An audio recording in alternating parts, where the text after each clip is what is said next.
Dans cette vidéo, je vais vous présenter comment résoudre une équation différentielle homogène d'ordre 1, donc de la forme y' moins a de t y égale à 0, où a c'est une certaine fonction continue sur un intervalle de R. Donc il s'agit d'une équation différentielle, c'est-à-dire que l'inconnu et l'objet inconnu, le y, c'est une fonction. Donc on veut trouver toutes les fonctions qui vérifient cette équation-là. Alors la vidéo va se diviser en deux parties. La première où on va déterminer les solutions générales pour une équation complètement générale où a de t n'est pas connu.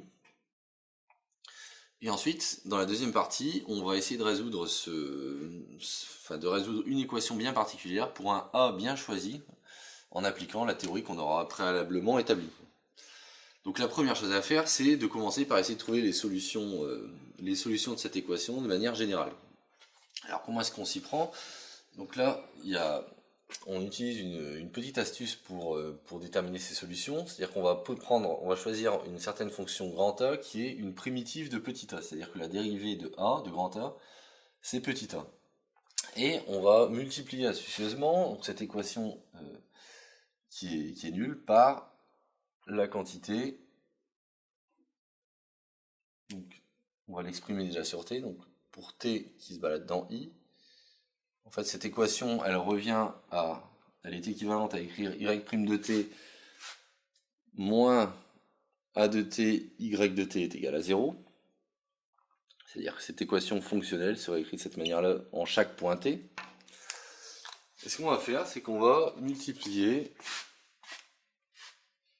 en fait, à gauche et à droite de l'équation par exponentielle de moins grand at. Donc on va voir pourquoi tout de suite. Alors pourquoi est-ce qu'on fait ça? Pour comprendre ça, on va étudier ce petit terme-là et regarder à quoi il correspond. En fait, on remarque ici qu'on a une forme de dérivée classique de l'exponentielle. C'est-à-dire que ici, ce terme-là, en fait, c'est l'exponentielle de moins a de t prime.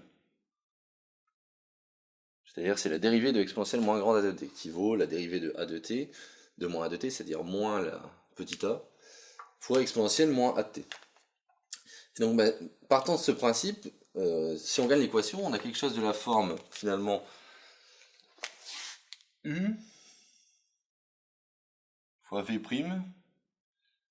plus u' fois v.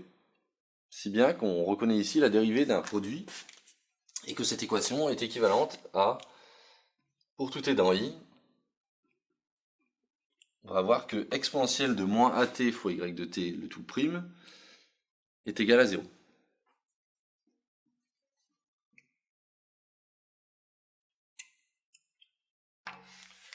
Si bien que le fait que la dérivée s'annule signifie que cette fonction-là, comme c'est vrai en tout t, cette fonction-là va être une fonction constante. Donc il va exister une certaine constante c telle que,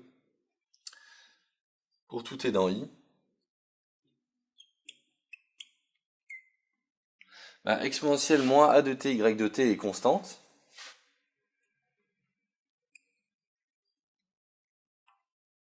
Donc est égale à une certaine constante c, où c, donc c est un élément qui appartient à R. Si bien qu'on peut, à partir de ça, retrouver l'expression de y, c'est-à-dire trouver les solutions de cette équation. C'est-à-dire qu'ici, on obtient que y de t, pour tout t dans l'intervalle i qu'on s'est donné, y de t, en fait, va être nécessairement de la forme de donc c exponentielle grand A de t, où grand A, je rappelle, c'est une certaine primitive de petit a. C'est-à-dire que là, on a nos solutions. Et donc à chaque fois j'ai mis des équivalences parce qu'on peut systématiquement remonter d'une étape à l'autre. On peut aller dans ce sens-là, mais on peut également remonter.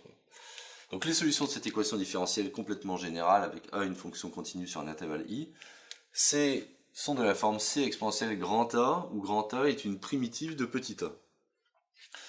Alors ça va nous aider grandement pour la pratique parce que maintenant, pour déterminer les solutions de cette équation homogène particulière avec un grand A, un petit a qui est représenté ici, petit a de t, qui est représenté ici par la fonction, par presque cette fonction-ci. Donc on va réécrire cette équation sous la forme sous la forme qui est ici, et comme ça on pourra identifier les termes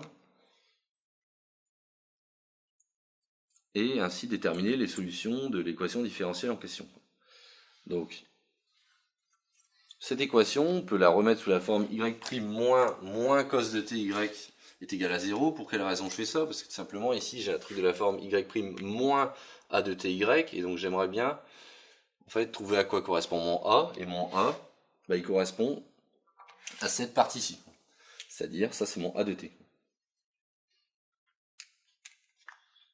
Donc bah, qu'est-ce qu'on fait maintenant? Une fois qu'on connaît, la théorie, une fois qu'on connaît les solutions de cette équation différentielle, bah, il s'agit tout simplement de trouver grand A qui est une primitive du petit a qu'on a déterminé auparavant. Donc le petit a c'est moins cos de 2t, donc il faut trouver une primitive de moins cos de 2t. Et donc une primitive de moins cos de 2t,